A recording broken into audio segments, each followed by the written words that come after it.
Welcome everyone to the Toku Portal podcast. It's me Zero here with The decade. Drago. And Rai. Welcome to the final podcast for Kamen Rider Build. It's been a long road this past year. There have been some ups and downs with this show. And here now we're finally at the last episode. I have to say, I'm kind of sad. I'm gonna miss this show. Particularly the characters and how they interact with each other.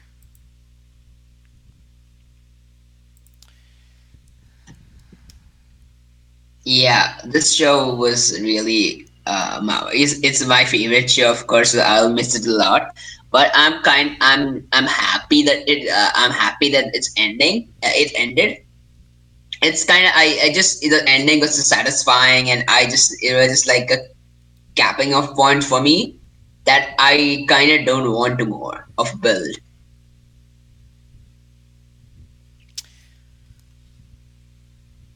Yeah, even though some of the characters I felt weren't used to their full potential, they still were good characters, and their interactions were still really fun to watch. So yeah, I'll miss some of them. yeah. I did like a whole 40-minute podcast of what my thoughts were, but anyway, uh, solid show. Little shaky near the end, but the finish was really good. Um, Pretty good actors, to be honest. Not the best scripts of all time, but otherwise pretty solid show.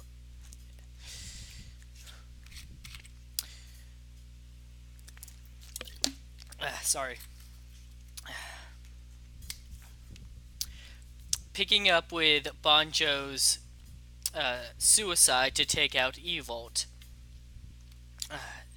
Sento won't accept it. He henshins into Rabbit Rabbit to chase after him. And I specifically bring this up because we get a really cool Rabbit Rabbit henshin sequence here. That was spot on. I loved that.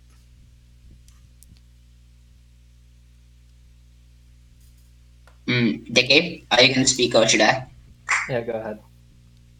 Okay, one thing is that it doesn't. I thought he was gonna go hog Gatling or something because rabbit can't fly.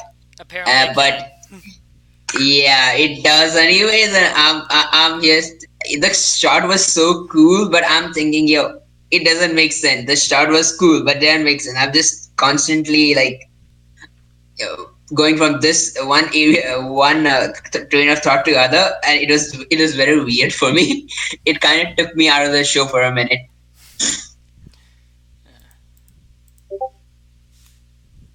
I'll be honest, I kind of went with it. Like I totally forgot that. I'm like, oh yeah, this form can't fly. But then I guess we can't all be Kuga. Kuga couldn't fly either. I know, but Kuga like would switch to like blue form if he needed to jump really high. Oh yeah, that's true. Yeah, well, it does make sense that rabbit jumping really high. I mean, space is the final frontier, I guess. Space is the highest point there is. You can't get higher than space. If you've been to Uh, space, like, you have bragging rights for life. Oh, you climbed Mount Everest? I was in space. Yeah, I was kind of thinking that he was like getting sucked into the weird in between portal thing, so I was okay with it. But yeah, it was kind of a surprise.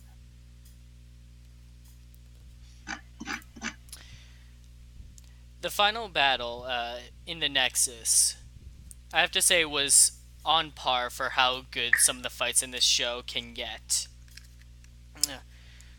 I love the use of Evolt continuing to badger Sento the entire fight. Like, you're just a hero I made up, things like that. And how he continues to, like, try and boast himself, even in the face of defeat. Banjo's, like, being absorbed inside of him was a really good touch. I would have liked to have seen them both take him on, but this was a good way to handle it. We also get another really good Rabbit Rabbit henshin. I was shocked that they gave us two. I think my only real complaint about this fight is when Sento uses the gold rabbit and silver dragon bottles. I thought he was gonna henshin into the movie form, but he didn't. They just CGI'd a gold and silver rabbit tank. Other than that, though, even like the finisher was glorious.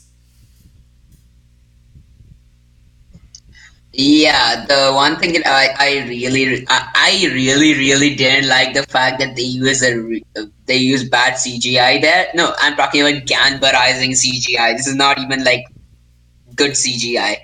It just says that they just literally ran out of budget. I was just thinking that maybe they could have borrowed like some few yen from Bandai or something to paint the suit.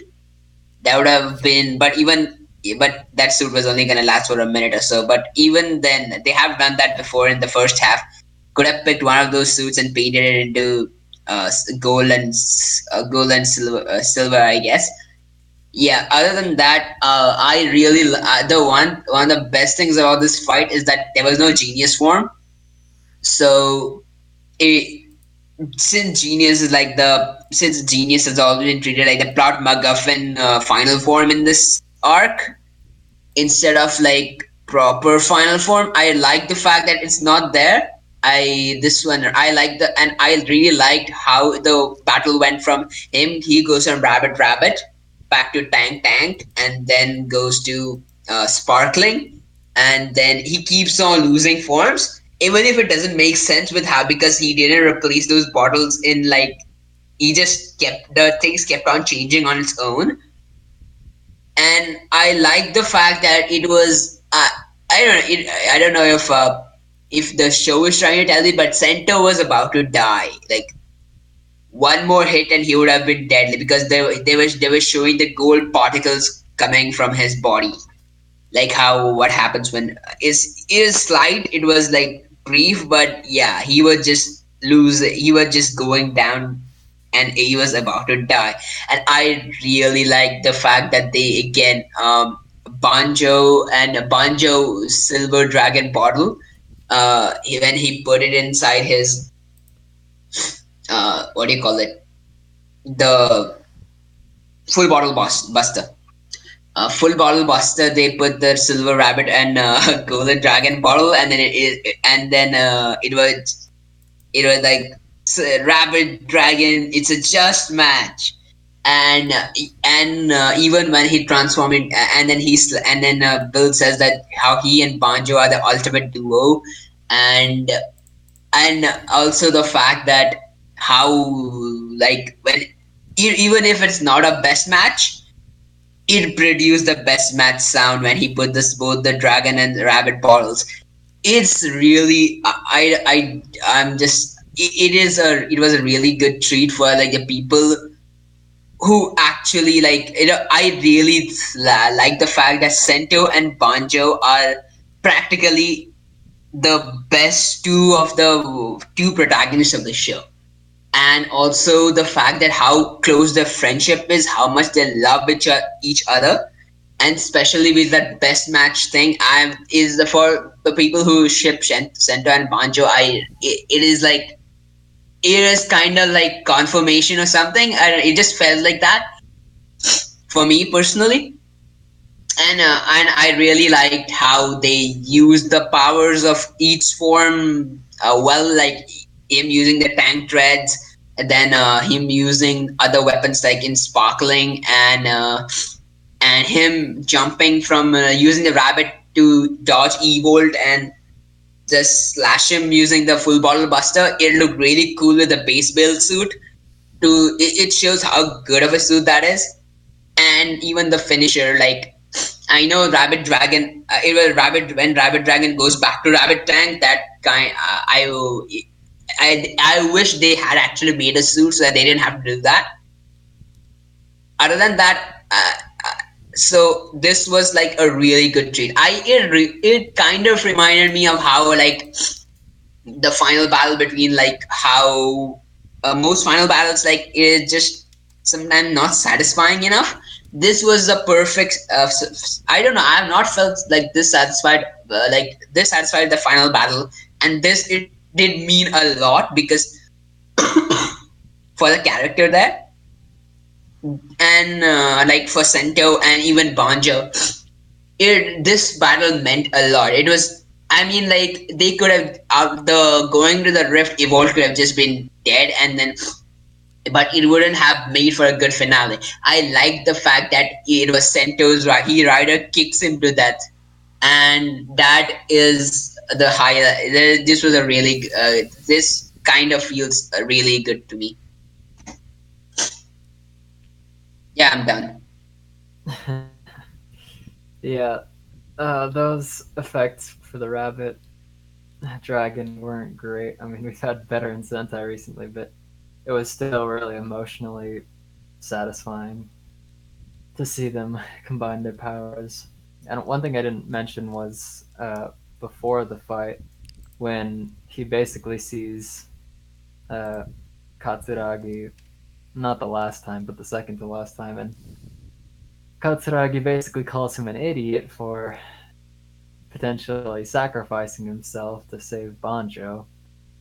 But he finally puts his faith in him, saying that selfless people like him are the only ones that can save the world. So, yeah, that was a touching kind of farewell. But, yeah, just thinking the fights have really come a long way in the show. I mean, I know in the beginning they were kind of hit or miss, but yeah, this was just fantastic. And seeing the form regression was pretty interesting and fun. Oh yeah, I forgot about the form regression. That was a great way to handle that. As like both sides are getting weaker, you can see it happening.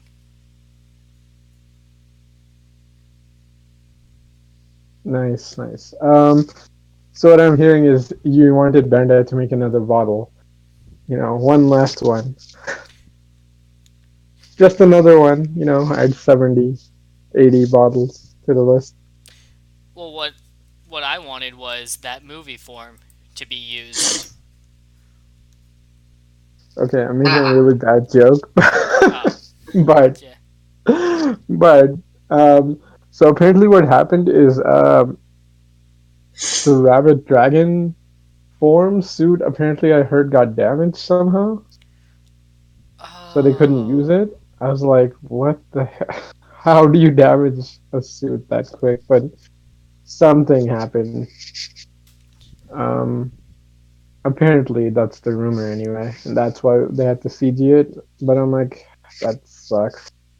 Um, but like everything else you guys said is correct. Like the banter between like Katsuragi and Sento, and then like Evolved and Sento, and like like the fights with the suits regression, and like showing like the connection between like Sento and Banjo. Yeah, it was really well done for a fight. Anyway, I mean, like I think last episode might have been a little bit stronger, but I don't know. These are pretty close, personally. So like two good episodes for like a Rider finale are pretty rare, to be honest. I mean, it's not rare. It's just like it's good to have like one final run at the end where it doesn't just feel like, oh shit, we ran out of episodes. Gotta end everything now in this episode. It feels like this fight really meant like this is the final stand of the hero and the villain. Yeah, go ahead.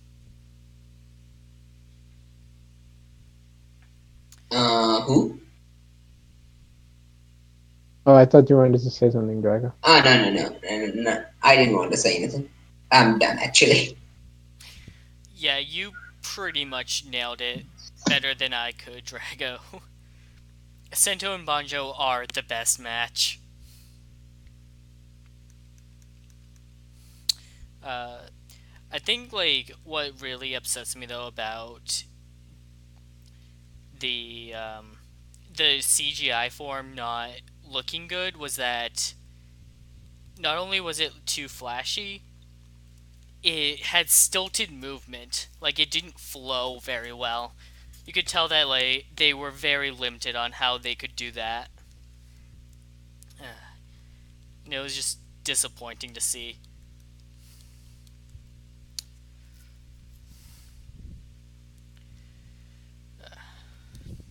Yeah, I mean, that's true. It's probably just because they had so little time that they couldn't do anything. You know what I was actually hoping for is like when he's doing the rider kick, like Geo would somehow show up to assist, but I'm like, ah, that didn't happen.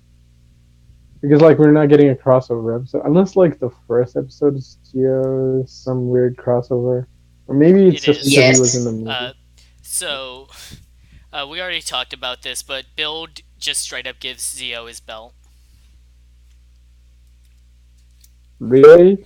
Oh, we're doing the whole like Yeah, we're doing the like fucking Kiva Kiva to thing. decade. Yeah, My God, man, this show literally is just decade 2.0 now. yeah. For those of you who are might be a little confused, before the podcast started, Zio went off about how he's not looking forward to the next show. Yeah, I mean, it's mostly because it seems like they're literally trying to make decade like slightly better decade, but it's like who wanted a better decade, you know? Well, a Like lot Go of people Kaiju exists. wanted a better decade because decade had some No, problems. I know, like at the time, but like we had Go Kaiju, we've had Mebius in Ultraman, you know, like fucking do that. I don't want another decade. I because I'm really just sick of like even like the whole reason like the superhero Tyson movies kind of feel like one their plot kind of sucks ass, but the thing is like just seeing heroes fight each other over and over, it gets really fucking boring. Because there's no character there, and like a decade was they got the characters entirely wrong. So it's like you could put them in alternate reality, different timeline situations. It's fine as long as you get the gist of the character. But like, why even fucking go down the route? You know, like we've. Oh man, stream is frozen. No, it's back. Okay, that was weird.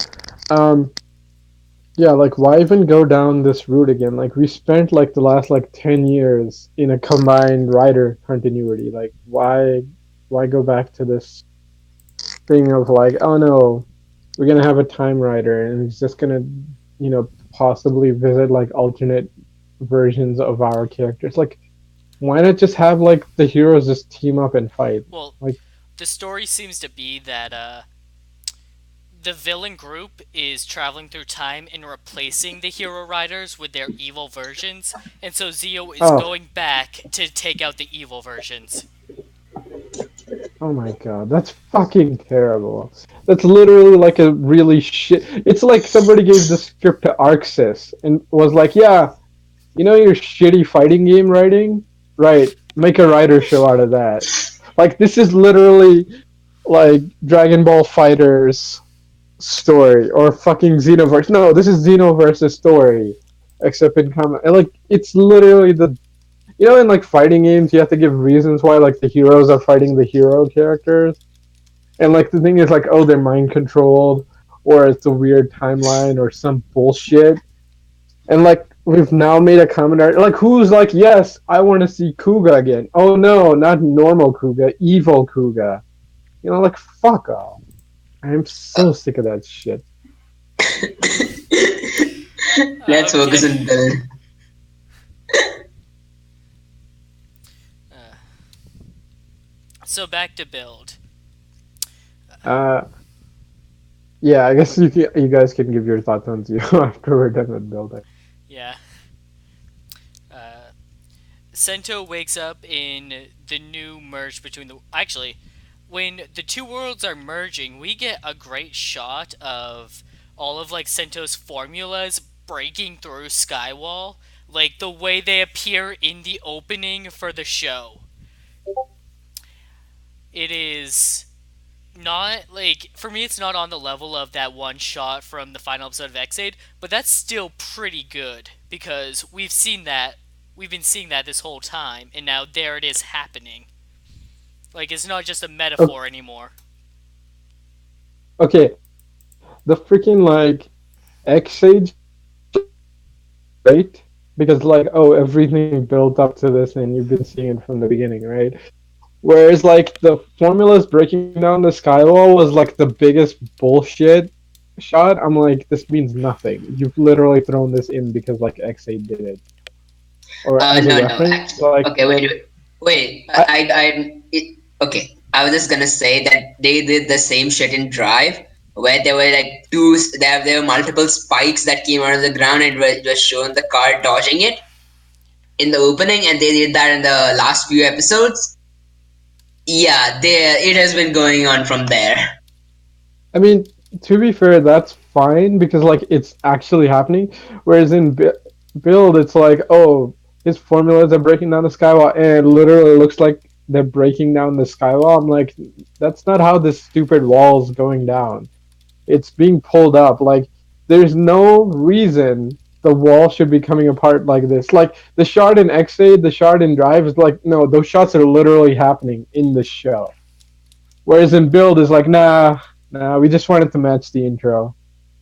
Or more importantly, we just wanted to reuse the goddamn shots to save money. Yeah, that's true. And it's and I'm like, it's so lazy. You know, like you could have done this where it's like Sento's just thinking of breaking down the skywall, and this is what's playing through his head. You know, I would have been fine with that, and this is not what's actually happening. But like to use it in the show like it's actually happening, I'm like, I don't like it.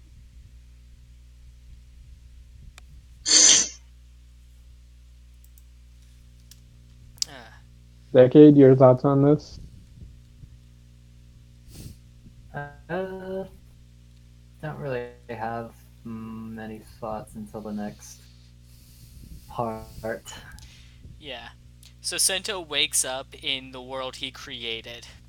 He has one final conversation with Katsuragi about how it worked and how their dad couldn't conceive this far in because he couldn't think of the final item needed, which was the genius bottle made from one of the panels of Pandora's box. That was the real key to all of it. Unfortunately, in this new world, Senta, everyone else has experienced a revised 10 years, but Sento hasn't. He doesn't exist in this new world.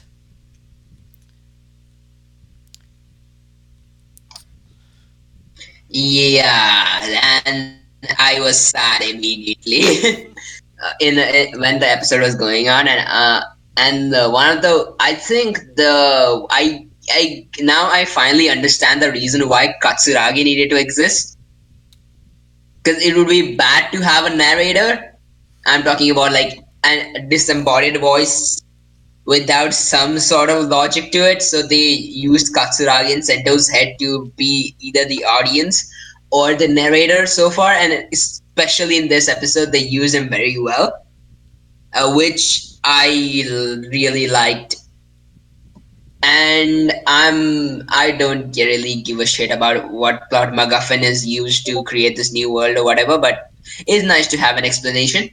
Uh, but yeah, and I did really enjoy like how, and it was very sad how it went. Like, and the thing about this ending compared to Ryuki is that in Ryuki the only thing that changes is that both uh sorry, spoilers for Ryuki, Yui and Shiro die in the childhood because of their terrible parents, and that pretty much stops everything from happening. But and nobody remembers it. While in Build it is like there is some actual tangible consequence, and people have sacrificed lives to you know, get here, and which I find more like compelling. Well, the thing I like about Ryuki's ending is I don't think it was really just like a one timeline sort of thing. I think that in the main version of the story, all those people did die, and that's it for that story. But then, yeah, it could really be interpreted anyway, which is pretty great. Unless like the writer straight up said.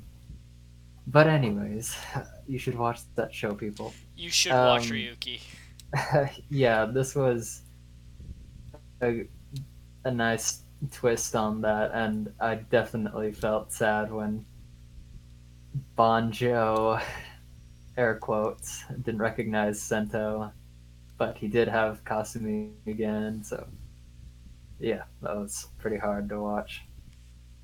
Especially with how Sento's actor portrays the sadness. Like, when he was happy to see Banjo, but when Banjo doesn't recognize him, immediately all the color from his face is washed away, and he was kind of like he was holding in the emotions, and then he just shakes his hand and then leaves, which I liked.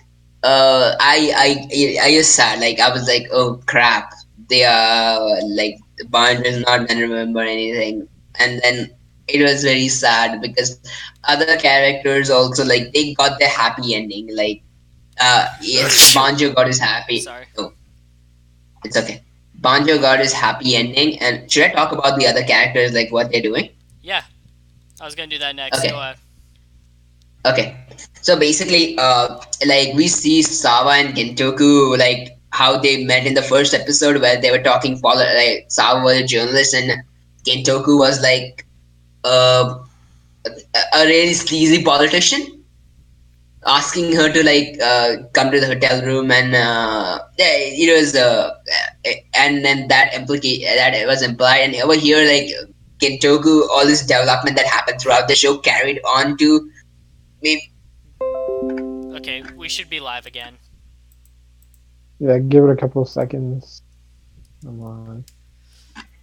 Oh, it's saying like the stream. Okay, there we go. It's moving. Yeah, continue, Dragon. You're saying about Gentoku? I was saying that like how Gentoku became an honest politician. In this new world, that he's still the secretary of the prime. I would have liked if he became the prime minister instead in this world, because that kind of would have given like it just would have been a nice gesture to the character. But I like the how, like, Gentoku is still walking the footsteps of his father, and then also how it was a nice parallel to the first interaction where Sao was a spy and Gentoku was a sleazy politician, to Sawa being a journalist and Gentoku being an honest politician. So then that was really good. I liked how Utsumi got his like ending where he's a normal person and he tries to break the cane, which is pretty funny. Uh, it became a huge meme in Japan. The cane Oh, breaking scene. I was wondering what was up with that. It's like, was that really iconic? I guess it was. Yeah, it's been parodied by like even the actors, the by the whole internet over there. So the cane breaking scene was pretty funny, and it also really explained the thing that the reason why he was able to break the metal cane is because he was a cyborg and he's a normal human here, and that I did like, and also like how Kazumi and his three friends Akabao and Kiba were there. I just know I don't remember all of their real names, so this is fine. The Okuda trio were there with Kazumi, and then he was the first time meeting Misora, and which I really like that she, in this world where she didn't have to lose her 10 years of her life sleeping, and in Faust, she's much more outgoing and social, which I thought that Misora got the thing she wanted. She has a father, she didn't lose her years of her life, and she's more outgoing. and and then Kazumi beat except the train noise, which was a bit distracting. If he just fainted, that would have been really fine. I did like that as well, and yeah, that's it. After that scene, there is something also.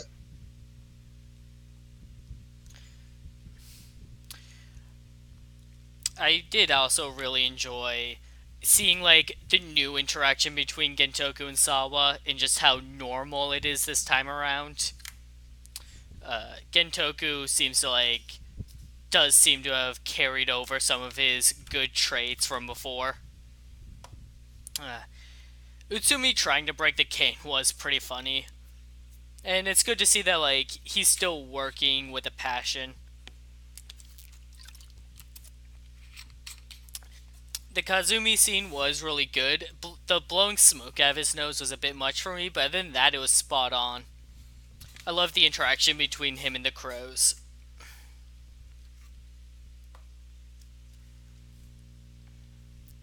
Yeah, I mean, I agree with you guys. Both of you pretty much. Like, it was fairly well handled. Yeah, I wasn't super a fan of like the over the top Cosme stuff, but I'm like, whatever, man. Like, they're kind of trying to portray like love and first sight. So like, it's the one chance I'm okay with them going over the overboard with it. As for like the cane thing, okay. So the thing is, in normal build world, it's like Namba Industries, right? But it cuts to Earth, and it's like Namba Heavy Industries. So it's like cut. What the hell is his name? Who? Um, Madrobe. Utsumi, That's his name. Utsumi. Yeah, Kitsumi. Like he's working in like a factory setting, and then it's like a. I don't think it was a cane. I think it's like he's trying to fabricate like metal, and like it's not pure enough. So he's like, no, I'll make it better. I'll try to smash it, and just like smashes his. Yeah, I think that was like the best comedic moment he's had the whole show. Um, so that was great. Yeah, the Three Crows coming back and like hanging out with like Grease, that was awesome. Uh, Mizora and like God, I remember fucking nobody's name. Sad. Shoichi. Uh, so we, I don't really. Yeah. That was her father's name. Shoichi. Okay, yeah, that's weird. I man, I thought it was something else. Okay, yeah, cool. Itsurugi There's so Shoichi. yeah, it's fine. I mean, uh, yeah, they were so normal. That was great. Also, like, uh, freaking like they're fans of like this world's. I guess Sento was Sento's a made up name, but uh, Sato Taro. Sato Taro. Yeah. See, I remember like the useless character's name, not the actual show. Oh man, my brain's going. Um, yeah, that was great. Like the Gentoku stuff and Sawa stuff. I'm like, okay, at least there's a hint of something that could be here, and they're doing their normal things. That's nice, as opposed to like the last episode where suddenly it's like implied that like I don't know what the fuck was up with that episode. Maybe they just needed Sawa to do something, so she basically becomes like Gentoku's love interest, or I think that's what they were going for. Or what the I fuck don't was know that? what you're talking about. I have, yeah, I don't think so. They were going that. Rather, they just wanted everybody from the Nasita family to be there for the finale. Yeah, and she has been doing patchwork for everybody for since the what do you call it since she episode after she became irrelevant, kind of. Oh shit, how I long are know, we down? but like the last episode, it's like Gentoku's about to drop dead, and it just like cuts, like every time it's like Banjo or Sento, it cuts to Mizora. But then like every single time Gentoku does something stupid, like it cuts to Sawa. I'm like, what the fuck, right? I Like, I mean, yeah, I know it's mostly because we need Sawa to have something to react to because we have her in the scene. right? Like the actress is there, but like the way they keep cutting back to her, it's almost implying that there's something going on, which there isn't. But like Right. the amount of cuts straight back to Sawa in last episode, I was like, okay, like either there is something and you should have freaking foreshadowed this better, or two, it's like no, we've literally have nothing else for Sawa to do. Therefore, now she has to react to all of Gentoku's nonsense. I think it's a ladder. Yeah, that's what I was thinking too. Yeah, But it was just there's so jarring watching it. I was like, oh, these characters have barely been on screen together. Like this, like constant cutting back to Sawa just feels weird. Um, yeah. As for this world, it was nice. I mean, like the Sento just walking through the world and like basically nobody remembers him, but he still goes on and he fought the good fight. I mean, like that's such a writer moment because it's like that's what like most old writers do, or like writers eventually at some point do. It's just like they fought their battles and then they just write off, you know, having further adventures that you don't see about, and it's kind of sad, but like they keep going anyway. And so I was having that moment, and then like fucking Banjo showed up, and I'm like, why? And then Uh, you could argue that like, yeah, he's not normal because he has Evolt's genes. So it's kind of one of those like reboot situations where it's like, why is there Matrix and Enzo also around? It's technically you can give it a good enough reason to justify it. It's just weird because then I'm okay. like, because at I first, was just gonna say something else. So okay, do continue. you wanna? Yeah, No, no, I no. was like at first I'm like, oh shit, Banjo's not here. It sucks. But like but at least Kazumi's still alive or whatever, like Banjo's girlfriend. And then and I'm like, okay, that's kind of sad, but it'll work out. And then he shows up, like this new world's Banjo. I'm like, oh, okay, fine. Even Banjo doesn't remember. It's okay. At least he gets to have a normal life. And then normal Banjo shows up. I'm like, fuck you, show. Now you want your cake and you want to have your cake and eat it too. Like I didn't hate it for too long, but I'm like, oh, okay. Like you're just trying to get like everything now. You're trying to have too much emotions and get like the happy ending. I'm like, oh, that's a little too much. If this wasn't the last episode, I would call you out on this so hard, but it's fine. I Okay, thought I it think was right. The what do you call it? Cafe scene. first, I forgot to talk about my thoughts on the new Banjo, which I like that he still became a professional boxer or whatever, because that just means that that's his personality, and evil didn't influence that aspect of his life. So, the cafe scene, where Sento walks into Cafe Nasita, and Misora almost recognizes him. And then Shoichi interrupts and confuses him for Sato Taro and serves him some surprisingly good coffee. I forget, was it a running gag that the coffee there was terrible? Yeah, like Yes. he constantly made bad coffee, even though like constantly trying. And like I think the reason why is because like Evolt had taken him over. Yeah, So it was like Evolt's it's an coffee. alien making you coffee. So like he doesn't know what the fuck normal humans would think is good coffee. So he constantly fucks it up. This is good enough, And right? so like yeah, so like it's good now because he's back to normal. Which is weird because like shouldn't he be an astronaut? Uh, he retired from that. Whatever. I guess He's that's. old. I'm not gonna try and justify. I'm just gonna say he retired from that and move on.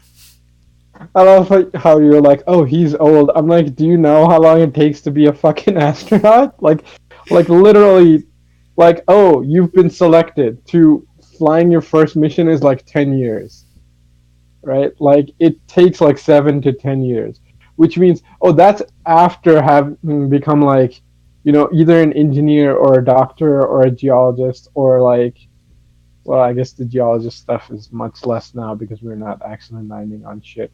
Um, or a fighter pilot. I mean, not a normal fighter pilot, a goddamn test pilot, which means you have to be like an ace pilot and then like the ace of the ace pilots. So that's like a full career. So that's like minimum like your age 40 before you're flying anything. So saying like, oh no, he's old. I'm like, not really. Yeah, but Anyway, anyway, yeah, decade. so Your the thoughts on all well, this? this for me the scene was like really heart wrenching because I really like as regardless of how much or little sense it would make, I really wanted Misora to recognize him, and then that happened. Personally, I really like the scene because of how when Santo enters the cafe, the song that plays in the background, how the good old days should come back, and then but then again, I realized that's what the Santo is thinking when he enters the cafe, and and then but even he knows that it can the good old days can't come back because the people here are happier. The only one who is unhappy is him, and then that is it kind of hit me hard when I rewatched the episode, and and even when like Sento looks at Misora trying to just hoping if like in his face that hoping if she would remember, but and even he when she start recognizing him like Sento is hopeful, but then again his hope is immediately crushed to the fact that it's just that he's Sato Taro that they recognize, not Kiryu Center, and that also hurt. It was all of us, and the only thing is that okay, fine. I'll just go to the last scene for this. I'm of the opinion that the fact that Banjo is back is actually makes I think made for a better ending because okay, here's the thing in this show they always follow this thing the rule of two. It's I just took the name from Star Wars, but yeah, the rule of Oh two man, all that's what I was thinking. Always a master. Oh man, okay, that's the rule great. of So two the in writers Bill. are set now. Not really. The only thing the rule of two is I was always saying is there always has been everything that has come out and build always has been set of two protagonists, two triggers, two of the same driver, two jellies, two full bottles.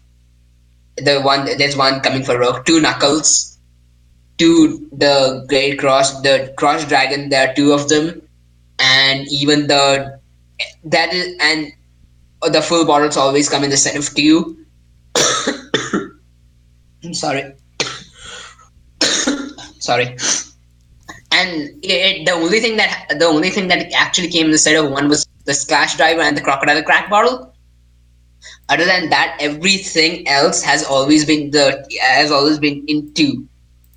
I like that the what do you call it? I like that in the end there were two who remained I because didn't even at think of least that.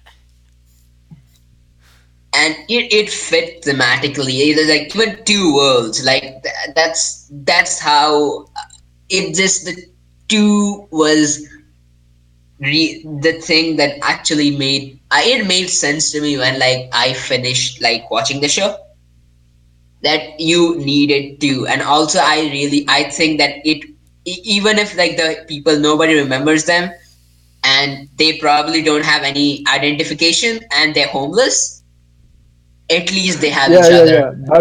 That's the joke I was reading. It's like the real tragedy is when they apply for like SIM Social cards security or yeah It's like, or anything like that, where it's like, oh shit, we have uh, no identifications at so all. where did you work before you applied here? Um, well, I worked at a science institute that no longer exists That doesn't slash never exist. Yeah. did. I mean, to be fair, like their writers, once they run into other writers, they can pull in favors from people they know. And secondly, like Santo is pretty good, so he could probably fake shit. Oh, Sento could just show up, invent something, and be like, I need a job. Yeah, I was actually gonna be like, you know what? Fuck it. Just fake work for Foundation X. Say like, yeah, make me fake documents, and then like betray them. And it's like, okay, you're good from there on out, right? Because like they would hire that crazy person. Um, You can so like call me the Sento is devil exactly, scientist. yeah, exactly right. He's got the resume. Oh my god, it's perfect. Like that reminds me, like, okay, the only weird thing is like, where the fuck did Katsuragi disappear? And you can say, well, in this world, Into the he's his own recesses person. of Sento's mind. The way I see it, Yeah, he probably unlocked the memories that Sento was missing about the devil scientist days. yeah, because like when he disappeared, I'm like, okay, technically Katsuragi is his own person, but I'm like, you're still Sento, so like you should still have the memories. But yeah, if it was just like, yeah, he just went back deeper into his mind, that's fine. But if it was more like, oh, now I'm just gone, you're your own person, I'm like, that's bullshit because like that doesn't make any sense at all. Um, yeah, was there anything? I'll think about it. Decade, go ahead. Just in general, I like how finite this ending is. Because, I mean, with Xaid, we had to wait for the true ending. And then we had to wait for the, Another ending trilogy. another ending trilogy. Had to watch all those, which were great, but it still Not to sucks mention just the waiting. tie-in Heisei final. Yeah, just waiting and waiting for the subs. So yeah, I'm definitely digging. It's fine. Yeah, it's great. Uh, yeah, yeah. To be fair, it's fine. Yeah. We're coming back. There we go. We're back. Sorry that we keep dropping people. I don't know what's going on. But we'll try to fill in the missing blanks with our own personal recordings as much best we can. Oh, we actually have a comment, except it's like all in Japanese, so I have Oh. no idea what it says. Hello, Google Uh, Translate, and try. I'll try. While you do that, uh, like when Sento is sitting on the bench in front of the fountain. This was scene really got to me because you can see it in his eyes, like the reality is setting into him of how alone he is in this world, how he lost everything, only for like the light of hope to shout out to him when Banjo calls out his name.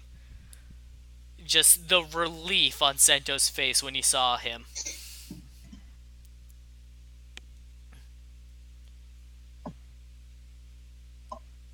Anything from you? And yeah, but I was just gonna say it's like, unlike like other one person versus Sunday, it's two.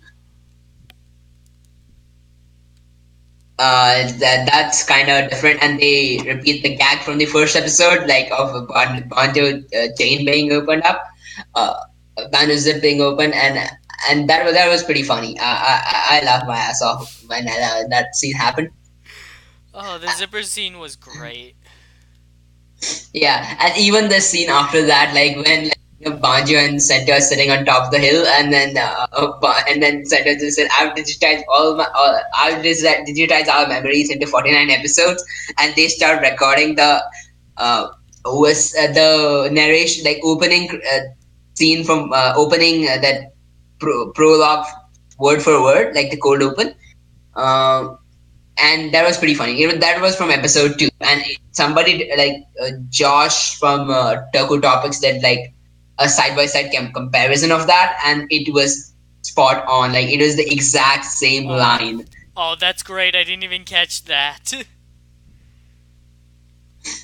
Oh man. Yeah, and then in the end, they just ended with Build as a work of fiction. And I'm like, did they actually make a TV show out of it?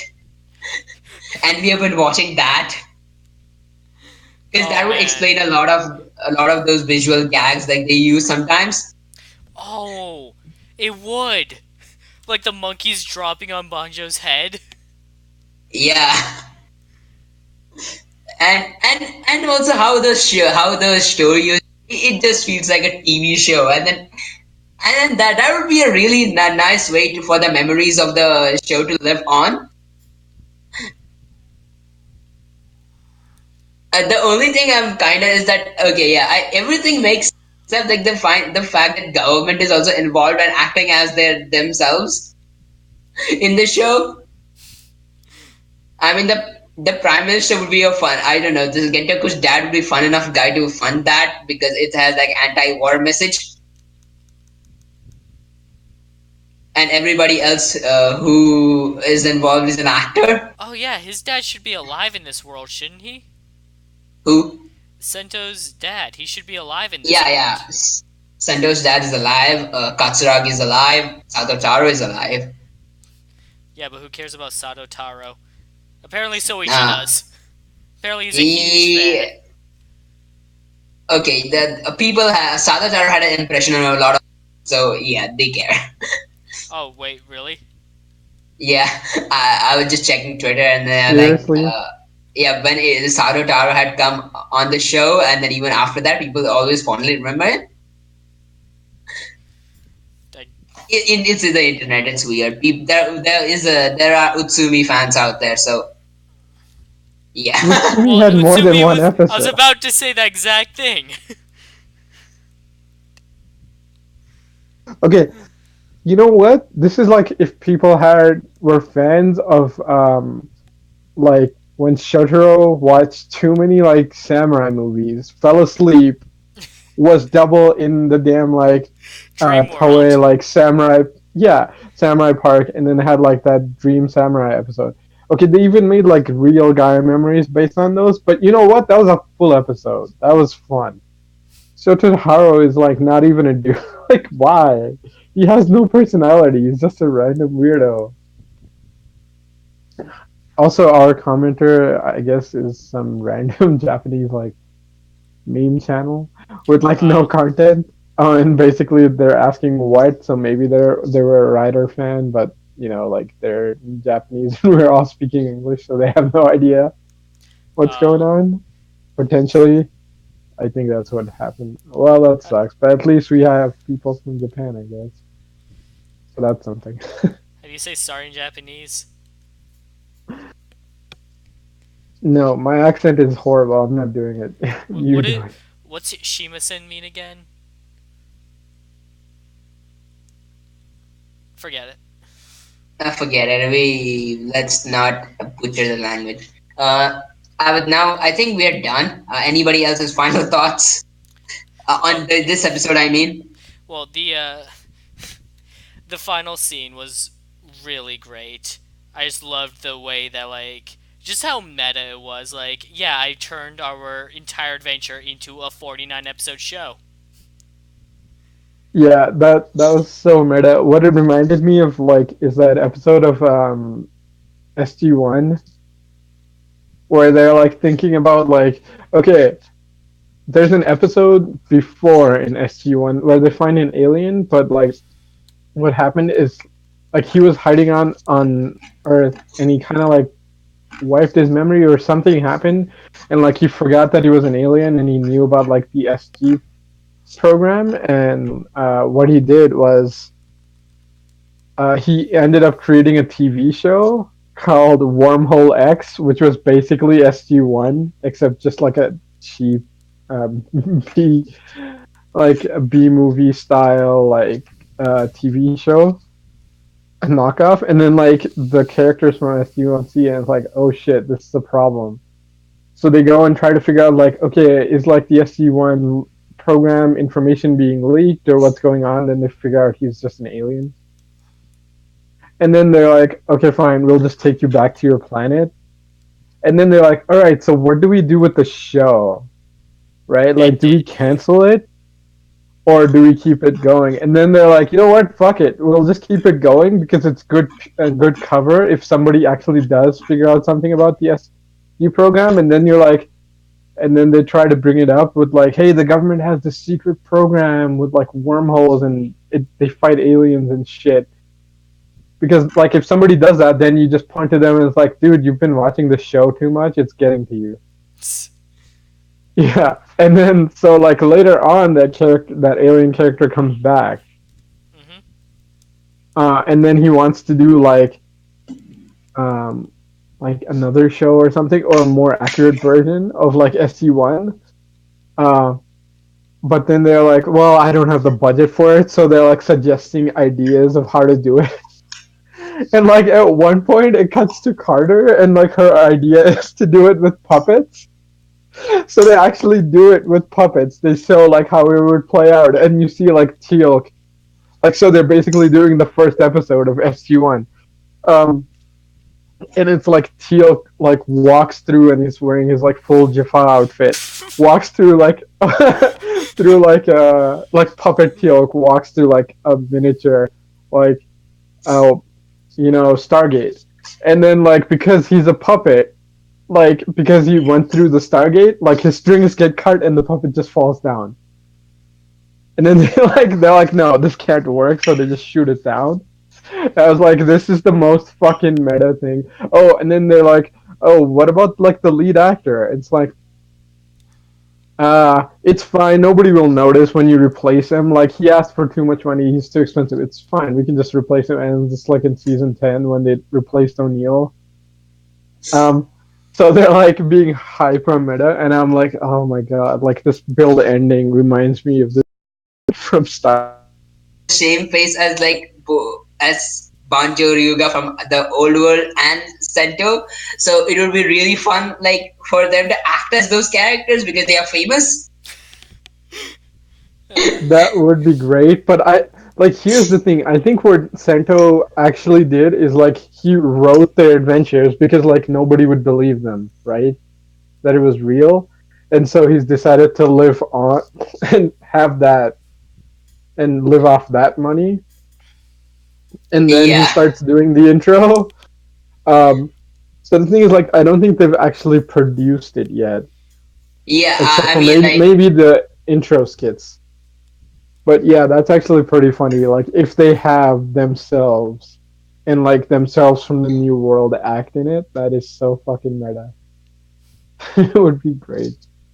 Um, I wonder if that'll actually happen. Like, I mean, technically, Geo's met them, or maybe like an alternate version because like they get one of his like judge attention thingies when like oh yeah, Sento they wakes get the up, right? right watch. Yeah, I don't think so. Yeah. They're gonna tap, but like let me assume that because some of the things like pulling up a memory from the from what they discarded from Banjo's flashback and watching the screen with popcorn and stuff when they were recapping the show. Yeah, those things were too.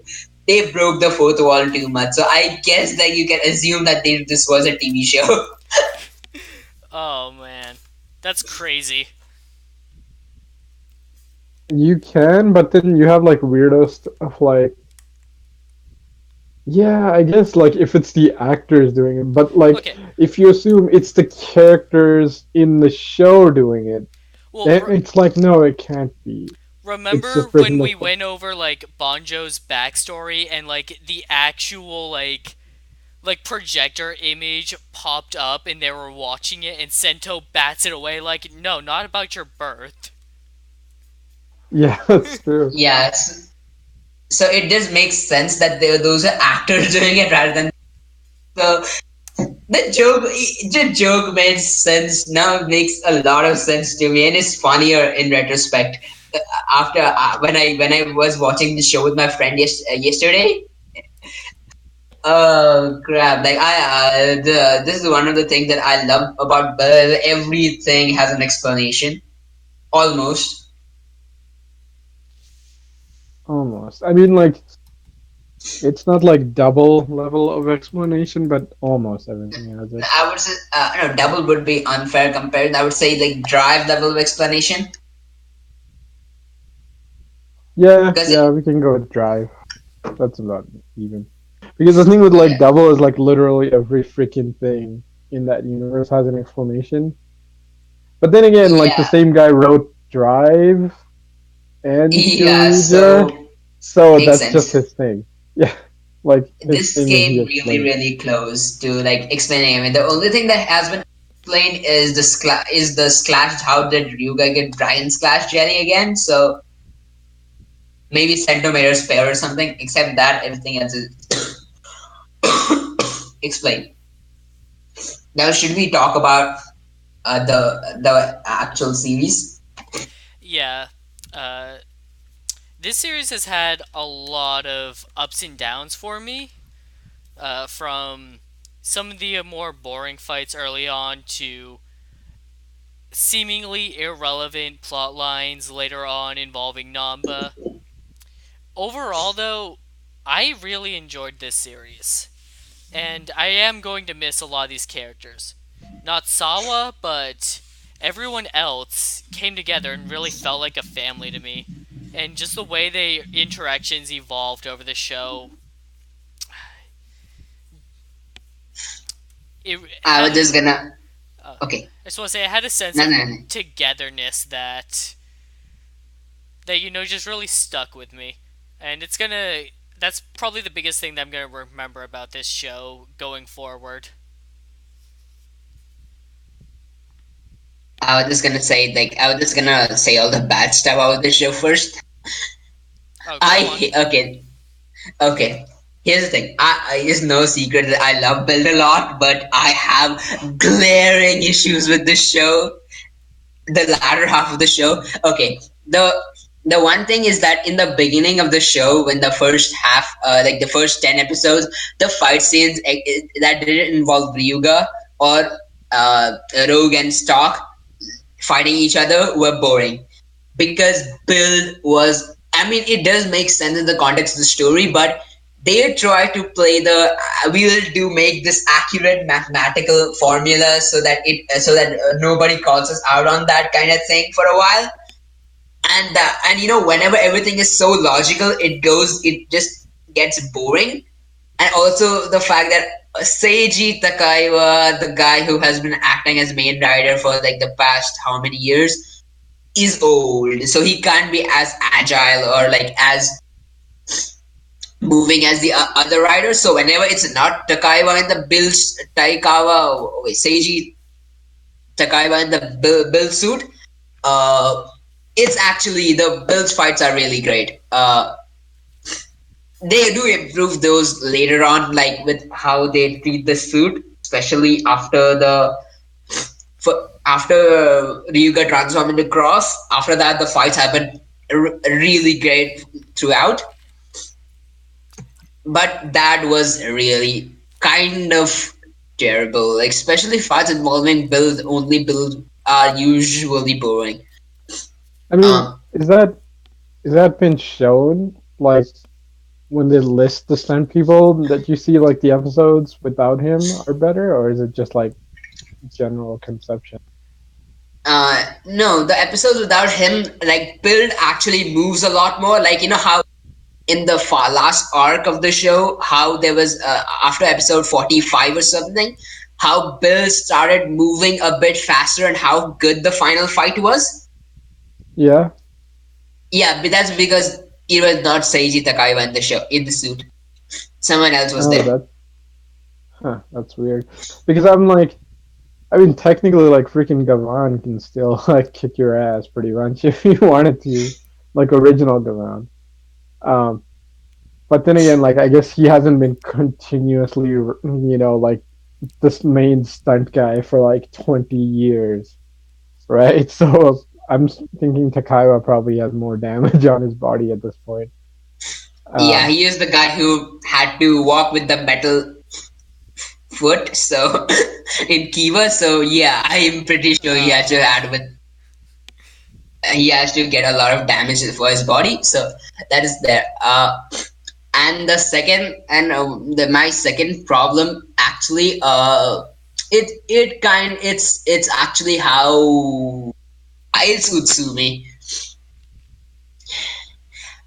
Yeah. I really, really, I don't know why, but I really hate what they did to Utsumi. And it was such an easy fix. Don't bring the dad, let Utsumi make those panels, and it would really make sense why Utsumi would make those panels. He in episode 11 when he died, he said this. He just said that he wanted a normal life. You know, he wanted a world where he wasn't like a child soldier, and uh, he wasn't there was no sky wall and stuff. It would make sense why Utsumi would want to create a new world, and it Okay, would so you're actually telling give. me, so you're telling me Utsumi is Yoshikage Kira now, like his end goal, like the villain from JoJo Part 4. I don't watch JoJo, so maybe yeah, but I'm just I saying mean, that it would right? make. Okay. For context, the villain that Zero's talking about is a normal guy who lives a mostly normal life, but his one thing is that he has this weird hand obsession, so he'll kill a beautiful woman, cut her hand off, and carry the hand around in his suit like he's taking it on a date. Other I than know. And then that, like, he is a yeah, perfectly normal guy other than that. yeah, and then like the heroes keep showing up. Like his whole motivation throughout the whole show is not to beat the heroes, is just to live his own normal life. It's like fuck off, you assholes, pretty much. Like I just want to live my own normal life without this Yeah. JoJo BS.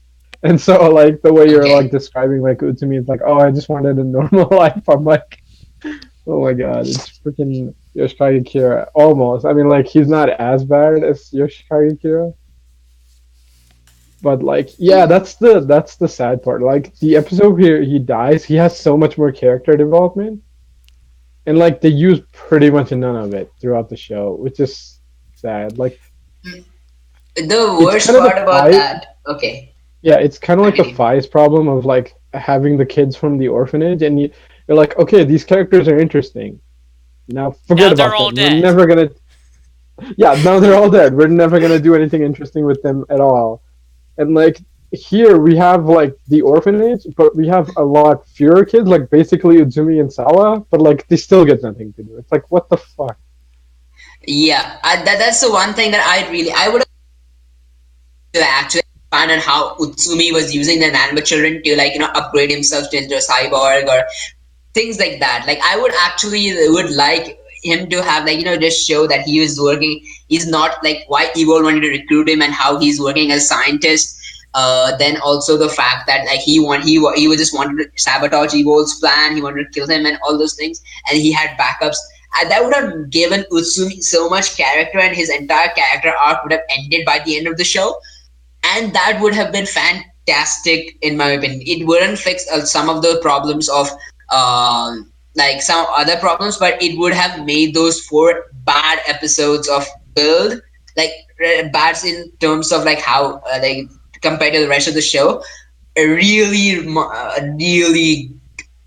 decent enough to like not have people constantly complain about it.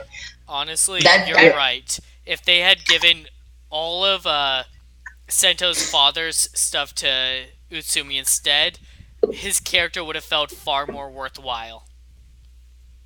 Yeah, and yeah. then and I mean, also you like, could have just.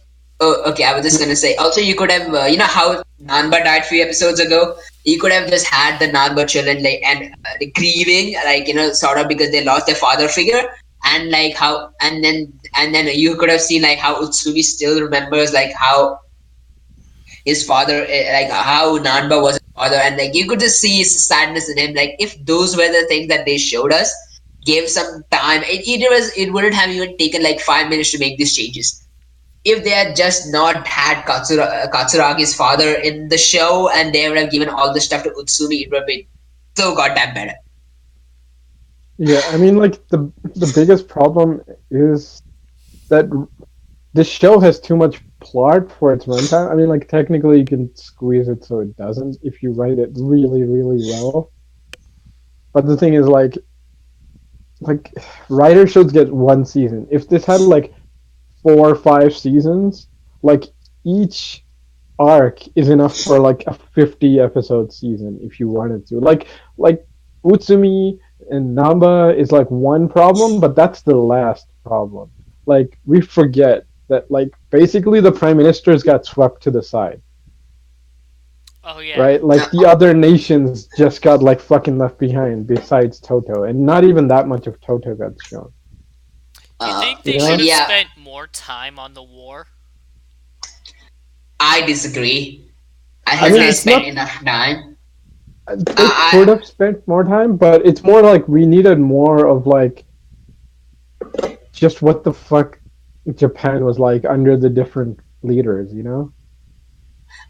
well, I no. The only I don't blame the show for that because how the budget is and how much they have to spend more money on location scouting and everything else to even get those two the Hokuto scenes and the Saito scenes. Saito even was just a normal city. They only had to get like one small block out of it.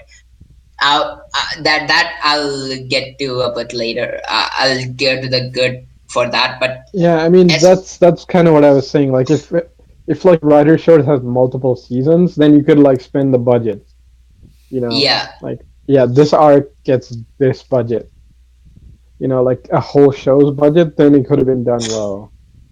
But like because then you could do like okay, the war and like the three states get like one season. Like all the Namba industry shit get one season because there's enough plot. Like fucking Fies is basically that, and even Fies, you know, wasted its time. So you could do better than that. yeah, Like the Evolt in Burnage and like Banjo thing could be like a whole season of itself. You know? yeah. Like, Okay, I was just gonna, and then the second thing I was gonna, one more, the third thing I was gonna say is that, I really found, okay, Gen Toku, as some of the jokes I did laugh about his t-shirt, and even the first time he dressed up in that weird clothing was fine, but I just didn't like that change. I would have, even, even if that was the case, even if whatever happened behind the scenes, it doesn't matter actually, but that I could give us some leeway, but even so, that would have if they had just continued him, just not did done anything with him and just let him continue as he was. I wouldn't have actually. Kentoku would have been like one of the most solid characters in the show. Because Gentoku is whenever he's not acting like, whenever he has things to do, whenever he's serious, he's amazing. Whenever he's doing that crap, it's kind of that's the one thing that I really didn't like about part of the show. It was funny for a while, but again, but whenever they do him serious, even in those episodes, whenever he's serious, like when he was dealing with the fact that Toto government building got destroyed, when he was dealing with the when in the last in the episode 48 when he was fighting Evolt, uh, those scenes and were like good. I really like those because Gentoku was acting like himself from the what have you have seen from the past 40 episodes. Those episodes where he was using that weird t-shirt gag and stuff. Again, not a fan. And the last problem I have is Varnaj, but I don't blame them at all for that because that was the voice actor got sick and they used her semi appropriately. Oh, she was supposed to be more prevalent? Yeah, Huh. oh, she that's horrible. she got like a clauditis vocalis, which is like a vocal disorder. Jeez. So imagine speaking like that. That is why she had to be removed from the show last minute. I mean, at that point, like, just recast her. But then again, Japan has this thing of like they don't do that Nah. whenever voice actors go down. So I'm like, yeah, at one point it's admirable, but at the other, like, you're doing a show, man. Just get it over with. She's not But dead to be, yet. yeah, it's true. But to be fair, like, oh my god, don't even bring that up. But to be fair, like, Misora had so many good scenes. Like, I didn't give two shits about Bernage too much. Um, but that's only because like they gave her moments. Whereas like yeah, like Gentoku, like at least he got his serious stuff. Like Banjo for the most part, like until the end, really didn't get too much because like the actor is great, right? Like Banjo, I mean not Banjo, like Katsumi gets like great scenes, and Mizora gets great scenes, and like Sento gets great scenes, and like Gentoku got a couple good-ish scenes, but like Banjo barely got any. And I'm like, he's the secondary writer, like give him a moment. I mean, like he got some good stuff later on, but like it took a long time. I disagree. I disagree, sort of. In the first half of the show, during the Splash Driver arc and when he was going and becoming a rider, he did get a lot of good scenes. But after he after a certain point, he stopped. That was the kind of issue, and he is at least he is one of the most charismatic actors in the show. Even when Kohei Takeda himself, Otoya is there, even he can hold his charisma up to him, and that was really great from the actor. The only thing is that we know he can pull it off. The only thing was he didn't. Like they didn't give him much to go on with later on. Yeah, I mean that is a good point. Like he had really good moments early on, but even then, it's more like Banjo's character is so like stilted and limited that like he couldn't show his like full range, which is kind of sad. But yeah, you're right. He had good moments in the beginning. Okay, yeah, it's back. Decade. Anything you dislike before we get to the good stuff? Oh, we're down again. Uh, Just give it a sec. It's saying it's good. It's probably just the stream being stupid. yeah, I have no idea. There we go. Yeah, we're back. Okay. Okay. Yeah, I would just say, I would just agree that the plot was a bit too ambitious. I got kind of Kabuto vibes, like you could fit this into 2 seasons easily. So, yeah, there were bound to be some pacing issues here and there, but I mean, it was still fun that they went for something so crazy in scale.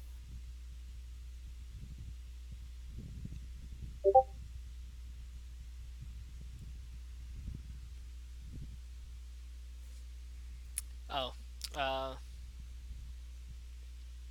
I think I said all of my problems with the show that weren't already brought up by Drago. Uh, so, Drago, you want to start us off with the positives? I'll take a long time, so it's better you guys start. Okay. I liked the idea of best matches in concept. I did have a problem with how many of them there were, but that wasn't really a problem. My real problem was just how little most of them were used. In concept, though, they were really good. And I do like that we got a rabbit themed rider. I like rabbits, and this is a new concept. The whole war aspect of the show was really good for me. Like this, one of the stronger points of it. And Evil was up and down as a villain, but by the end of it, I did really like him as a villain with his whole like I'm just out to destroy everything, no matter who I have to use to get there kind of motive. He's been toying with the writers the whole show, but then it really does come together at the end. The character building, I already said I really liked it and how they felt like a family by the end. Honestly, I was shocked that Misor and Bill and Sento didn't like get together by the end of it. But then by that point, they had the whole Grease thing that they were pushing. So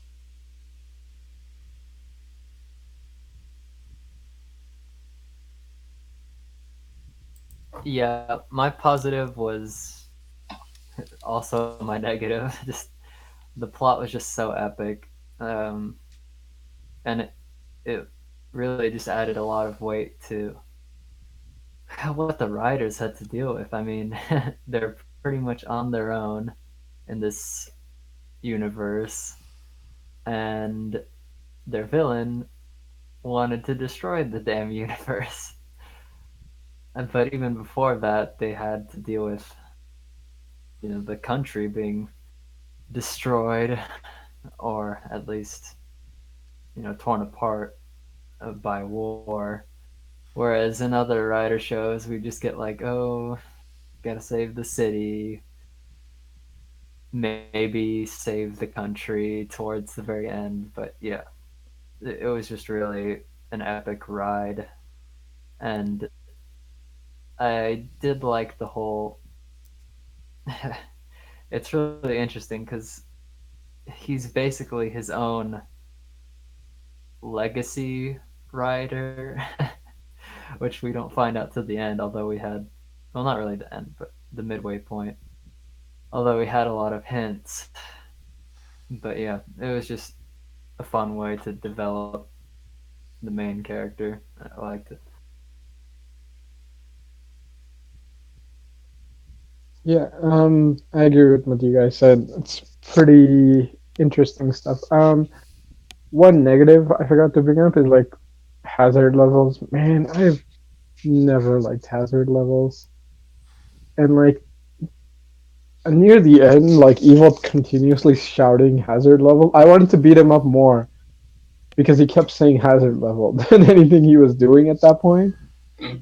Because I'm like, just shut up! You're ruining the flow of the scene, you asshole. Like, like especially in like Gentoku's episode, like the second last one, where it's like, oh, your hazard level go. Like, shut the fuck up, man. Like, come on. You're ruining a perfectly good moment. I wanted to kick his ass so much in that episode. But positive wise, yeah, like unlike you guys, I didn't like gravitate towards these characters as much as I have in certain other shows. Like whereas you guys are like, oh, they felt like family or whatever, and like you really like these characters and whatnot. Like personally, like I never connected that well with these characters. That being said, like the actors did a really good job for the material. Like basically any major arc with like Kazumi, like Greece, major arcs, anything he shows up in were freaking great. Um, then again, like Greece is probably like my favorite in this show, but like it might also be because I like Latoya, so it's like that doesn't really count. Um, but yeah, like giving characters range to act, like as far as like not all the plots were done, and we wish things were longer or like this had more seasons to flesh it out.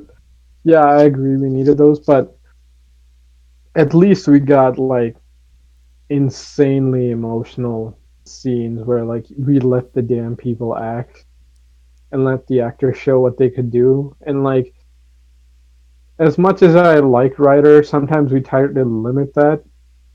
So having like feel the full gravitas and like this full see out like the full situation play out, that was pretty good. That being said, like yes, sometimes you get those really good moments, and then sometimes you get like, oh, this traumatic thing happened. Oh, we got to cut to like hyper comedy for like the next 3 episodes with this character. And it's like that's more of a structural problem throughout the show, but like individual episodes, some of them were really well done, and like acting wise, like it was pretty damn solid. Like I don't think there was a bad. Okay, Utsumi, like the one guy, maybe the Hell Bros, but they barely got anything to do. But like Utsumi, technically, like you could tell, like he could do the serious stuff, but he couldn't do the over the top comedy. Until like the very end where he could handle it. Like, yeah, he was stretching it, but most of the actors did a really good job. So like, if you're looking for a show with like really good performances, I would say this is a good one to watch. As for like, like the fights and the forms and stuff, like the fights were decent. Like they got better near the end. Uh, the forms, yeah, I kind of wish like Build would have just stuck with the best matches because that's such an interesting enough gimmick and it's got so much variety. He could have used that. Like he didn't need any of the power up forms because should have just like he's the super genius. He should have just thought outplayed his opponents. But like one that would require a lot of suits, but also CGI. But then again, like if you're not spending it on making new suits, you could have spaced it out, I guess.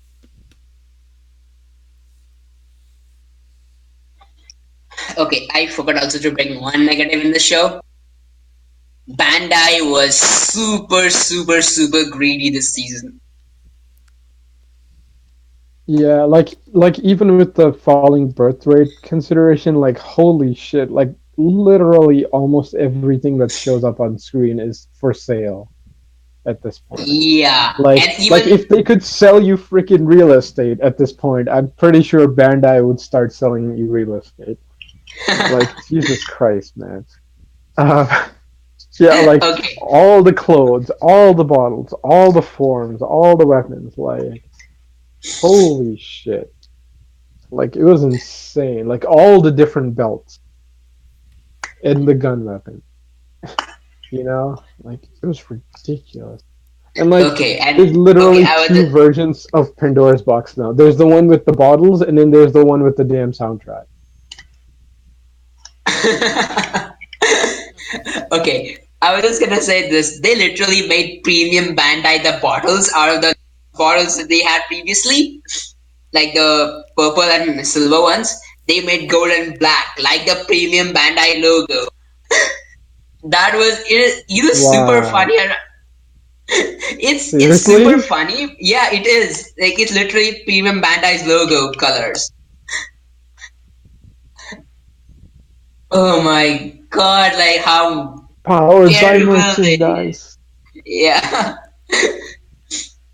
Maybe they spend a lot of money in this show because of the Skywall CGI. Because most of the time, the Skywall CGI looked pretty really great. Like it, you felt like the wall is there. But yeah, on to the goods of the show. Holy crap! I love this show a lot. Okay, I was just gonna say how they handle like how bound your rider in the first section was pretty near perfect. I would say. He surpassed Kagami in terms of how to write a character, pre-existing character becoming a writer instead of someone just popping in.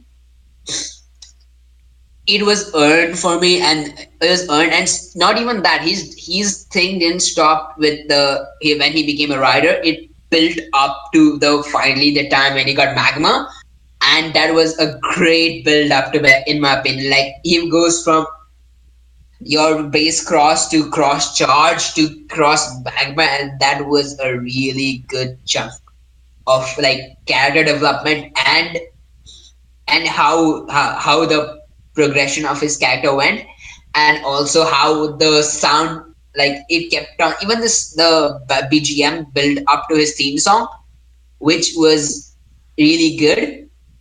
And his theme song is like his insert track is I really like this song, and it's really speaks for the character as well.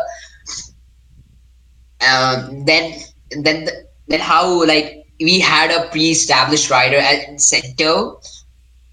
I really like that we didn't have to go with the entire thing of like turning into a writer for the first time, and then also or him already being good at being a writer immediately after like the first episode. Like we didn't have to go through all that. I really like the fact that he was already.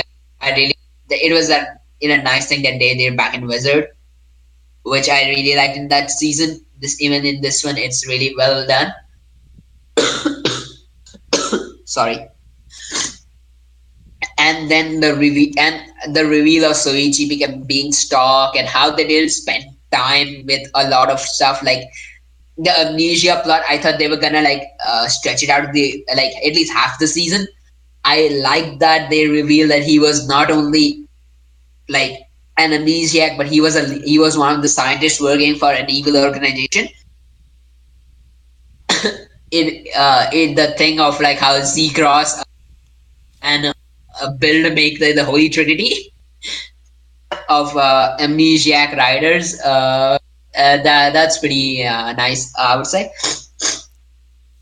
And the Hazard arc, like the war arc, in my opinion, is one of the most single best storyline in Rider. I would personally that arc, I don't that arc was so well written, and how they, even if with the war plot repeated to like done twice, like with Grease and with Rogue, it was different enough to actually, like,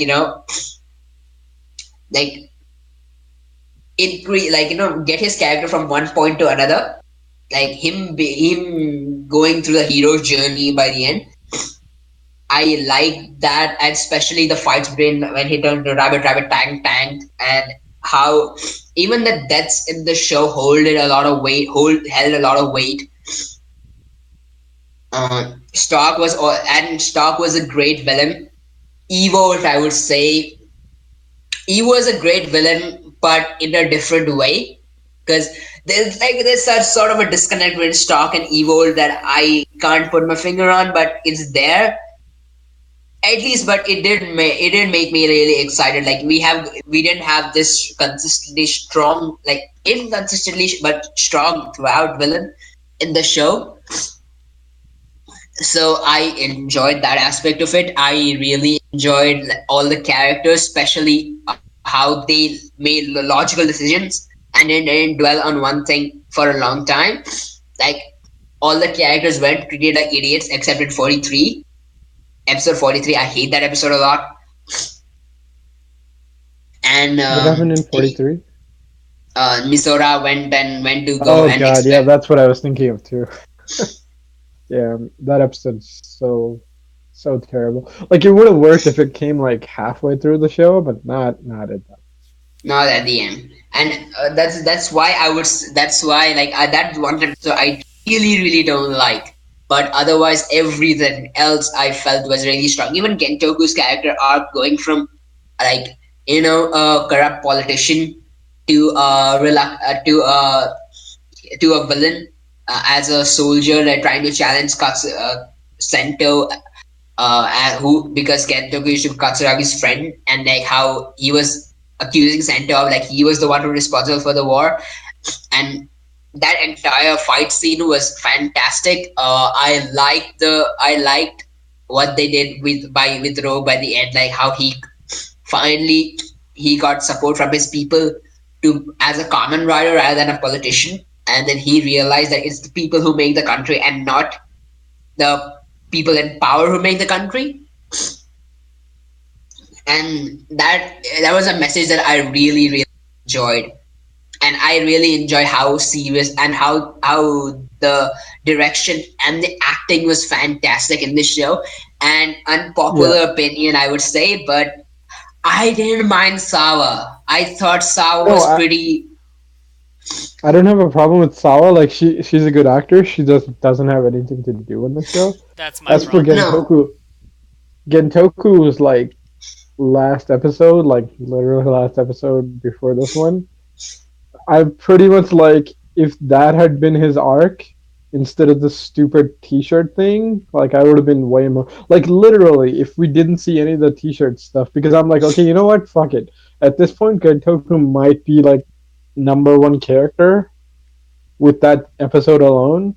But then I remembered like all the episode of him just like standing around being the comedy relief, and I'm like, ah, because like in the beginning he's great. At like even his final even episode, he's good. Yeah. Even in like the comedy T-shirt stuff, it's not bad. It's just more like, okay, what the hell are you doing here, dude? Yeah, Yeah, I really like the fact how the comedy was good with Gentoku, treating Gentoku like comic relief in, like, episode 30, like when he joins the good guys, like he has the comedic moments.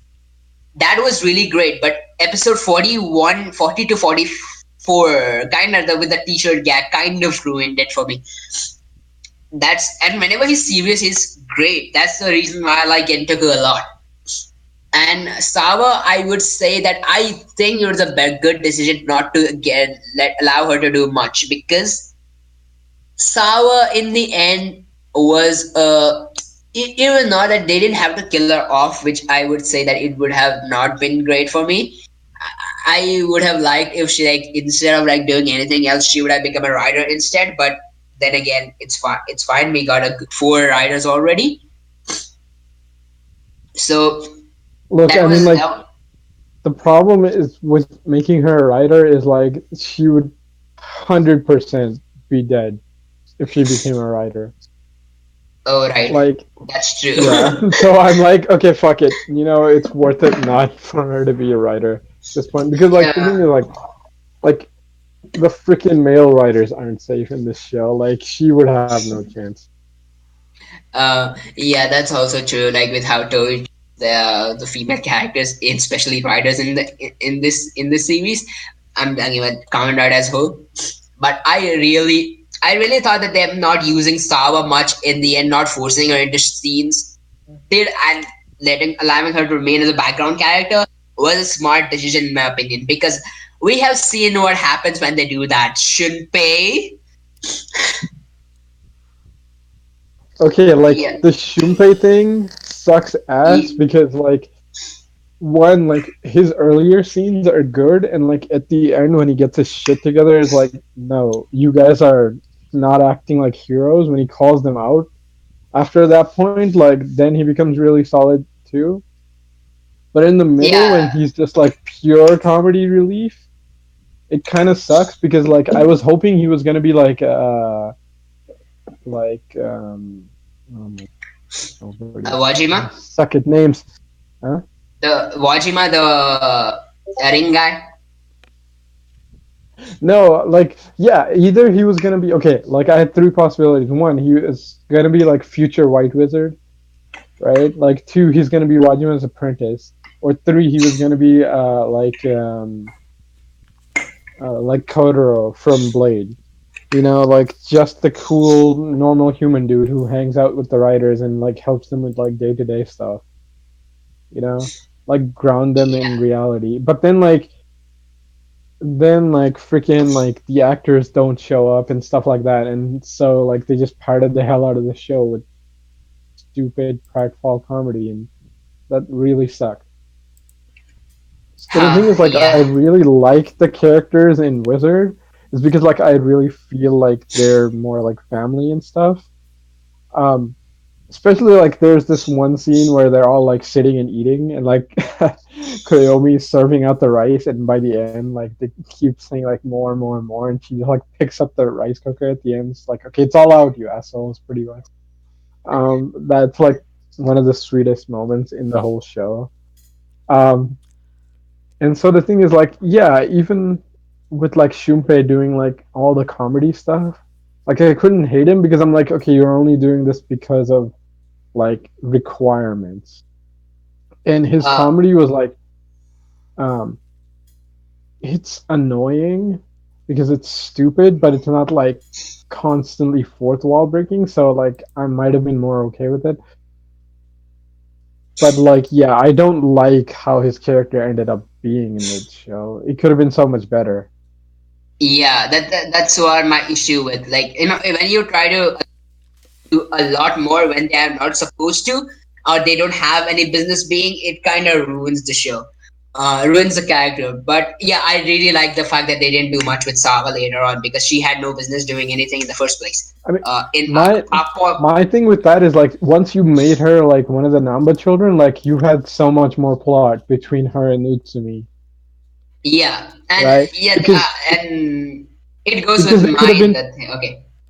yeah because they could have been like two sides of the same issue it's like Utsumi is like no I gotta be what Name Industries trained me for, and Sawa could have been like, no, you could be more than what this freaking evil corporation made you. Yeah. And they could have just been like this interesting subplot, right? But they do nothing with them, which kind of sucks. But go Okay, okay, yeah. And then I was just gonna like bring up now, and the second part, I really like the fact that Sento was absent for like a big chunk of the show, and they allowed other characters to take the his spot, and especially Banjo. And it really treated them like, two protagonists instead of like primary and secondary rider. And he was the most involved in the plot out of all secondary riders in the Heisei era period. Hmm. And yeah, I don't know that's. about that. Night Oh exists. yeah, Oh wait, night. right, yeah, yeah. Yeah. Okay, I was just gonna say that Knight is the primary rider. Oh, and Oh. Gattack. No, I would say no. The reason why I agree with that Gatak statement is because they started focusing a lot on Tendo in the second half of the show, and they never gave Gatak to do much, which is what I don't like about Kabuto's latter half. Yeah. And yeah, that is why I disagree with Gatak. Knight, yeah, that Knight, you get that point, because Knight was pretty much a protagonist. Uh, yeah, and then how I especially liked how it ended. Like, so it was a self-contained show in my opinion. Like mostly, yeah, you could say that there are the rogue specials and the raising the best matches, with Utsumi was great in. Uh, Raising the hazard level specials thing like that. And also the Heisei Generations movie, which kind of serves as a backdoor Easter egg to the ending. Yeah, I mean, Uh, I will agree that like yeah, it's fairly self-contained. Like Xaid was like it had extra material, but you didn't need too much of it. But like the worst was Drive, where it's like literally like half of this freaking show is not in the show, and it was so annoying. And yeah, compared to that, like Bill did like a really good job of not yeah, like having extra material, but you didn't really need them for the show. yeah, and especially with the rogue special, like unlike Snipe special, with you, the only reason you know why Snipe is the way he is and how what his character is, you have to watch that special. In this, at least we get to see like what happened to him in that panning shot where in episode like the one where they go rabbit rabbit tank tank, that episode, those two episodes, they show what happened to him exactly, how he had to beg to Utsumi, how what he was going through in that in when he was going through what when he transformed into Kamen Rider. That was a really good thing in my opinion, that they actually managed to like not elaborate on it, but you got the gist of it, like what he had to go through, which is what I liked about this show. Like it was self-contained, and I could show it to literally anyone, and they will like mostly like they will really enjoy it. Whoever would generally wouldn't like Tokusatsu stuff, and also the suits were all of the suits were really great, except Cross Yeah, Charge. uh, yeah, yeah. It's pretty rough. That's what I was gonna say. I'm like, there's one. Um, yeah. The only other that is a good point because like there's four writers in the show and they actually have enough plot and relevance for four writers. Um, Whereas usually it's like the one and two get most of the stuff, and like three, four, and whatever just get like one or two little episodes. But like Gentoku and Kazumi actually were like really relevant for a long time, which is actually pretty impressive for being like third and fourth writers. And literally like I was just gonna say the third writer got the best episode in the show, and sorry, the fourth writer literally saved the world he did. by yeah. Uh, uh, whew.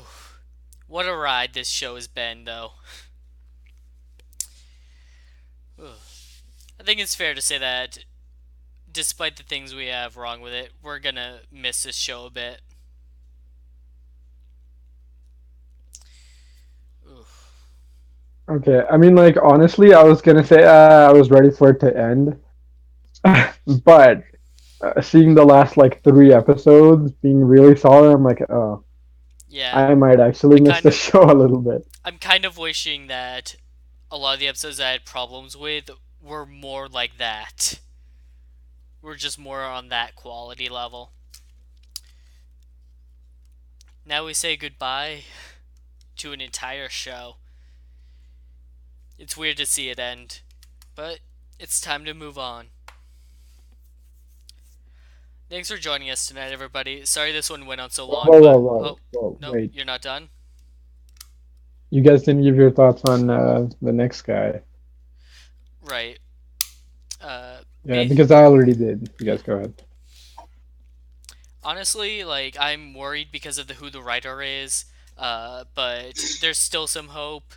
Overall, though, my only real gripe with the show before actually sitting down to watch it is that I'm tired of Rider versus Rider. And even if it's just like monster versions of Riders, it's still like going to be that kind of concept. I hope that it's clearly going to be that kind of show, so I hope that whatever comes after that goes back to a more traditional formula of Rider versus Monster. Because Rider versus Rider is really like wearing me out. Yeah, I mean, Person. Okay. yeah, I'm pretty much kind of like done with Riderverse because even like not having a show that's Rider versus Rider, we have so many writers and so many forms now. Like it kind of gets tiring. Like maybe part. I mean, I know it's because like, well, we need to sell way more toys, so we need way more writers. But I'm like, you don't. You just have to make it good. You know, like I hope after Geo, like I know we're never gonna go back to Showa, but like I kind of wish we would have kind of more of a reset. Okay, like either something completely new, not even like the Gaim thing of like, oh, we're just gonna do like episodic, or no, like one whole season is like super connected, Fies ish kind of. Like let's either do something super new or like a throwback, like Wizard, except with budget and actors and less interference. That's Yeah. what I hope. Alright, you I guys. was okay. My final thought is I'm not really interested in. It's Okay. not my kind of show. The second thing is that I'm also tired of Rider versus Rider, and I think Bill did the Rider versus Rider thing the best in my opinion, because it wasn't like stupid plot. It was just like because they're fighting for the country, and that was decent enough, and they had their own motivations and everything. Yeah. Bill definitely set up Rider versus Rider the best out of any of them. Yeah, like Garm was nonsense. Ryuki was. Ryuki It could was have been like, "Hey, avoided. you want immortality? Kill a guy." I Yeah, mean, technically, Ryukyu was like the first try at it, so we can't, blame it too blame it much. for that, and Oh, Yeah, and and the plus, it I made sense for its concept. I love Ryuki. But when it comes down to justifying the riders fighting each other, Bill definitely did the best. yeah, the only other show I can actually think of that was actually decent enough for the Rider versus Rider plot is Blade, because they didn't dwell on it much, but they whenever they had a fight, they had a reasoning for it, and that actually I really liked about that. But yeah, Ryuki and no, but Build and Blade were the two Rider scenes that only that did it well enough. Otherwise, all the scenes kinda eh. And now I'm also done with Rider versus Rider. I just really wanted Rider versus Monster, or maybe like just have the thing of Nightrogue and Bloodstock, who are not technically riders, but they are there with the cool suit, or like Graphite, who has that humanish suit but can do the fighting well in that. It just pseudo rider kind of thing. I would rather like Like, that because what yeah, I'm I was saying is gonna say, yeah, go ahead. I was just going to say that I would rather have someone like Graphite or Phoenix or like Nitrogen Bloodstock rather than a rider, complete rider who's fighting another rider. I would rather have that. If you Yeah, I really was want gonna, to make it, Okay. Yeah, I was gonna say either do that, where it's like you have non-writer characters assist, or we do another try the Hibiki thing, which is like we have like an organization, so we're basically a Sentai style organization or Ultraman style organization, except like the different writers are kind of like the knights in Garo, where they have like different sections of the country. So it's like yeah, you can give them forms and whatever, um, and you can have a lot of them. But like the reason is because like one, they're not fighting each other, which is fucking stupid. Um, but two is because they have to cover a large area, so they just like they get called out like, oh, there's a monster in your area, you go take care of it. And like if it's too strong, then you call a couple guys and they team up to fight it. Like that would be nice to have a second triad. I was just going to say one thing. Your thing about Garo reminds me. I don't know why, but I kind of would like them to do not have much budget, not use much budget, and not sell much toys. Rather than that, just have a self-contained show. Yeah, because if that is the case, then you will pull in viewers because Kamen Rider, but you won't need to use a lot of budget to make the show. How do you call it? Have a lot of fonts and stuff. You could just use the right actors and the characters as they are. It's Okay, not gonna two happen, things. but yeah. Yeah, it's not gonna happen. Two things. One, like Toei and Bandai, right? Like stop to think about that insanity for a second. Like where in your mind does that ever go? Oh yes, less money, quality and less money. Like that's never gonna happen. They're not gonna stop. Secondly, Ryder for the first time like surpassed Ultraman as being like number one in like favorite tokusatsu, I guess, people, or maybe just kids in Japan. I don't know. For male, and like Sailor Moon is still number one for female. Um, but the thing is, like Bandai owns both of them, and like Kamen Rider beating out Ultraman after being number two for like forever, basically, just kind of signifies to Bandai. It's like, oh yeah, we're doing what works. This is good. We're doing good. So just more of this. And it's like, oh, you're going to hit a wall eventually, Bandai. Like we've hit the wall already. There's so many things in this show that you don't have enough time to show them on screen. Like you literally had to create a mini series to show off your stupid body. All right. Decade. What do you think about the new show coming up? Good or bad, at least we have a really good Sentai running right now, so we'll just have to see, and I won't be too disappointed if it's bad. And the thing about Rider is that there's pretty much nothing else like it on TV. All right. Sorry that this podcast went on so long, uh, but it was a finale podcast, so we had a lot to discuss. Mostly Zero and Drago. Uh, Thanks for joining us tonight, though. We'll be back on Tuesday for Looping Ranger versus Pod Ranger, and Wednesday we'll start our podcast for Kamen Rider Zeo. See you next time. Bye bye. Thanks for listening. Yeah, thanks for listening, everyone. And one final thought: like, if this was your first show, first Kamen Rider, thanks for sticking with us, and thanks for sticking with Kamen Rider, especially with all our complaining. Um, and check out some of the older stuff if you have time, or the new one. Um, Go watch it could be Blade. good. Just go watch Blade. Go watch O's. If you're more into drama, um, go watch Fies. Its pacing is kind of shit, but it's really good on character. Kiva also really good on character, not so great overall action wise. Too much. Ryuki, if you wanted to see a really good mix of like character and action and like if heroes lived in the real world kind of thing, where it's like, it's not like My Hero or anything where it's like they're showing like the effects of their powers. It's more like, yeah, these are like regular people and they have like regular jobs, plus they deal with this writer shit on the side. So if you want to see what that's about, try that. If you want to see like Kuga, which is like if you want to see like amazing like consistent writing and amazing like power balance or like scaling, almost, I mean, maybe in the end is a little off, but if you want to see just like very impressive technical writing, check that out. If you want to see like the beginnings of like the formula for like modern Heisei writer shows, check out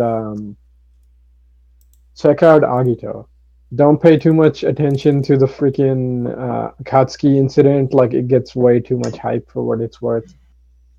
Um, yeah, like, check out the writer shows if you have time. And thanks for sticking with us. And I guess we'll catch you next Wednesday with a brand new show.